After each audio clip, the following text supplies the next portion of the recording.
Hello and welcome to the Intel Brief.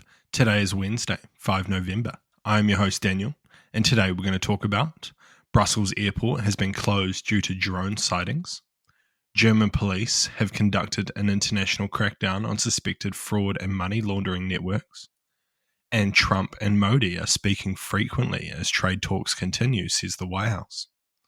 So firstly, Belgium's Brussels and Liège airports were closed on Tuesday evening after drone sightings diverted many incoming planes and prevented others from taking off. A spokesperson for the Air Traffic Control Service of Belgium said shortly after 8 p.m. local time a drone had been seen near Brussels airport, which had then closed as a security precaution.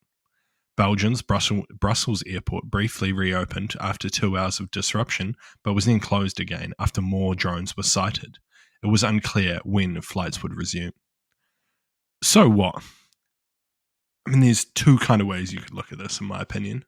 The kind of positive, more optimistic view, and that this was just a recreational drone pilot who accidentally flew their drone far too close to an airport, causing major disruptions, and once they're identified, I'm sure they'll never do that again because they'll probably get fined something significant and scared within an inch of their life.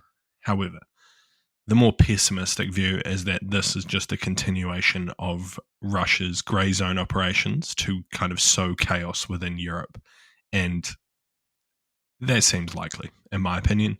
It seems like a pretty low risk, high reward tactic to cause significant disruptions within just Europe in general. All you have to do is get a small off-the-shelf drone and just fly it near an airport and wait until chaos ensues. You don't even have to, put yourself in harm's way. You don't have to go there physically. All you have to do is fly the drone there.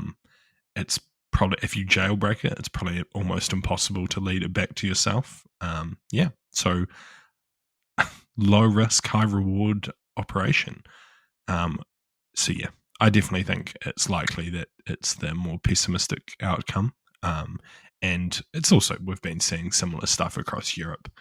I think that's probably what's happened here, which is a bit shit. And I mean, European airports are going to have to figure out how to stop these drones from doing this sort of thing because they're massive disruptions.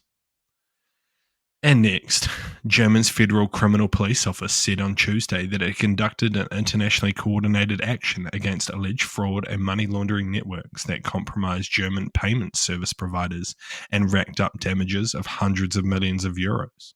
They said multiple people were arrested and searches occurred in Germany, Italy, Canada, Luxembourg, the Netherlands, Singapore, Spain, the US, and Cyprus. The suspects are accused of using credit card details belonging to victims from 193 countries. Wild. Damages are estimated to be in the mid 3-digit millions.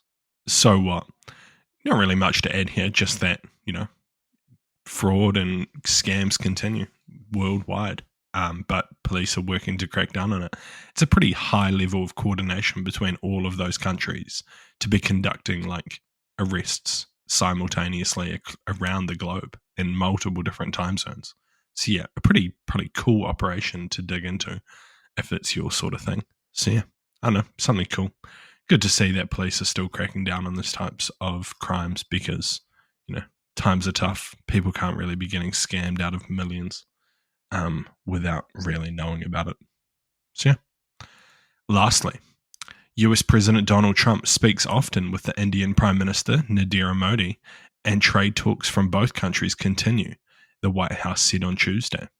The president and his trade team continued in very serious discussions with India, White House spokesperson Caroline Leavitt told reporters. I know the president has great respect for Prime Minister Modi, and they speak pretty frequently. So what? I mean, this is kind of just clawing back the damage that had already been done by Trump's actions over the past, a year, however long he's been in power, less than a year.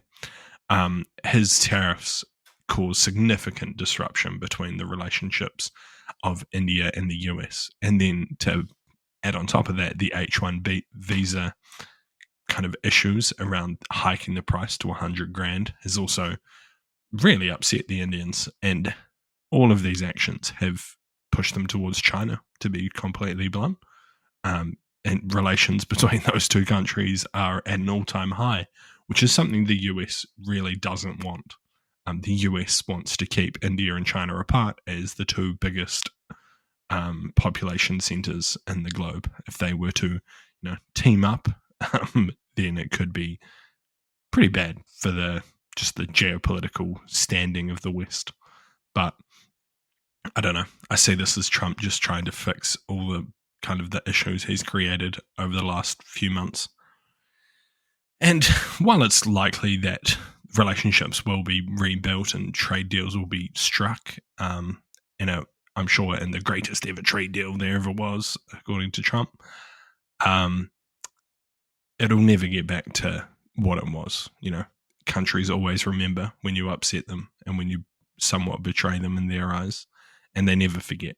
So, yeah, it's going to be a pretty long slog for old Trump, but I mean, he says he's the deal maker, so let's see what deals he can make. Anyway, that's been your Intel Brief. I've been your host, Daniel, and I'll see you again tomorrow. See you!